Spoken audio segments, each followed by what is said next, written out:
I still remember the smile on my grandmother's face the day I graduated. She hugged me tighter than anyone else and whispered, "I'm so proud of you, sweetheart. This is only the beginning." At the time, I thought those were just loving words from the woman who had always believed in me. I had no idea they would become the key to exposing the biggest betrayal of my life. Growing up, my parents always treated me differently from my older brother. They insisted they loved us equally, but somehow, he always received the better opportunities, the nicer gifts, and endless support. Whenever I asked why, Mom would simply say, "He's older, your turn will come." I believed her. I wanted to believe her. Graduation day felt like that promised moment. I had worked 2 part-time jobs, studied late into the night, and graduated with honors. My grandmother was happier than anyone. She kept taking photos, wiping tears from her eyes, and telling every relative how proud she was. That evening, my parents handed me a white envelope.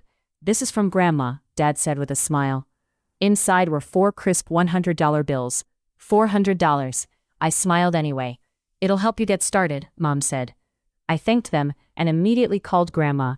"Grandma, thank you so much. You really didn't have to." She laughed warmly. "Oh, sweetheart, you deserve every penny." Something about her answer felt strange. She never mentioned the amount. Still, I convinced myself I was imagining things. Maybe she simply didn't want to discuss money. Life moved on. I used that money to buy interview clothes and pay a few bills while searching for my first full-time job. Money was always tight. Sometimes I skipped meals just to save enough for gas. Meanwhile, my parents kept helping my brother with everything. When he wanted a new truck, they helped. When he wanted to renovate his house, they somehow found the money. Whenever I struggled, they reminded me I needed to become independent. It hurt, but I stayed quiet. Almost 6 months later, Grandma invited me over for dinner. We laughed about old memories and looked through my graduation photos. Then she smiled proudly and asked a question that froze my heart. "So, what did you end up doing with the $40,000? I felt the room spin. "What $40,000?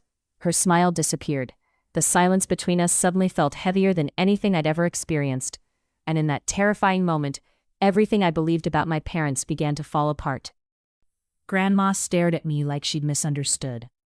"I wired $40,000 to your parents the week before graduation," she said quietly. "I told them it was your graduation gift. I wanted you to have a down payment for your first home." I couldn't breathe. $40,000. Not 400. 40,000. I felt sick.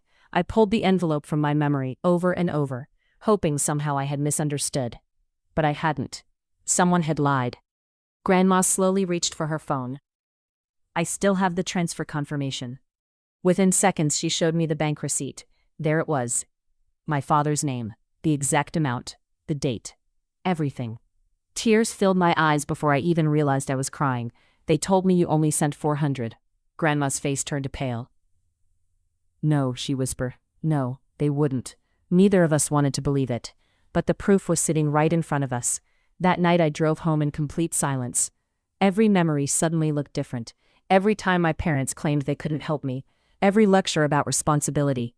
Every moment they praised my brother while telling me to work harder. It all came rushing back. The next evening I visited my parents. I didn't yell. I didn't accuse them immediately. I simply placed Grandma's bank transfer receipt on the kitchen table. Neither of them spoke. Dad looked at Mom. Mom looked at the floor. Finally I asked one question. "Where is my graduation gift?" Dad sighed. "We meant to tell you." "When?" I asked. "After you stopped struggling?" Nobody answered. Mom finally whispered, "Your brother needed help more." I couldn't believe what I was hearing. "He already owned a house." "He had debts," she replied. "So you stole my future?" Dad suddenly became defensive. "We're your parents. We decided where the money would do the most good." "No. They decided my dreams mattered less. They decided I wouldn't notice. They decided Grandma would never ask." That hurt more than the money itself. For years I blamed myself for every setback. Every apartment I couldn't afford. Every opportunity I turned down. Every night I cried, wondering why life seemed easier for everyone else. Now I knew. Someone had quietly taken away the foundation I was supposed to start with. I left without another word. But what my parents didn't know, Grandma wasn't planning to stay silent. Grandma had always been kind, but she also believed that trust was sacred. When someone broke it, they faced the consequences. Within a week, She invited the entire family to her birthday dinner.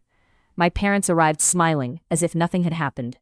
My brother had no idea why everyone seemed unusually quiet. Halfway through dinner, Grandma stood up. "I have something I'd like to share." She calmly explained the graduation gift, the bank transfer, the missing $40,000. Then she looked directly at my parents. "I trusted you." Nobody spoke. The room was completely silent. Dad tried to explain. "We were only helping her brother." Grandma interrupted him. "It wasn't your money." Mom started crying.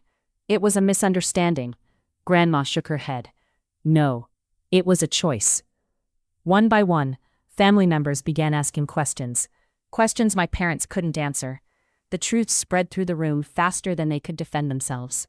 For the first time in my life, everyone finally saw what I had been living through. A week later, Grandma called me again. I'd spoken with my lawyer. She had changed her estate plans completely. Instead of leaving financial decisions to my parents, she placed everything into a protected trust managed by an independent attorney. No one could touch what was meant for me. Not ever again. As for the missing $40,000, Grandma demanded repayment. My parents were forced to refinance part of their property and slowly repay every dollar. It wasn't easy, but it was fair. My brother eventually apologized after learning the truth. He admitted he never knew where the money had come from. For once, I believed him. As for me, I finally bought my first small home.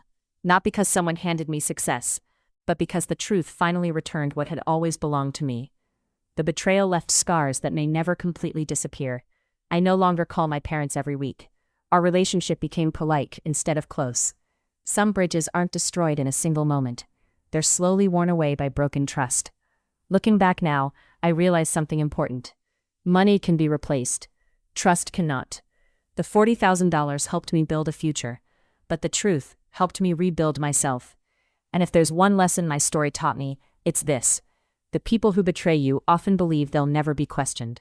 Sometimes, all it takes is one simple question from the person who loved you most for the entire truth to come crashing into the light. And that day, justice finally found its way home.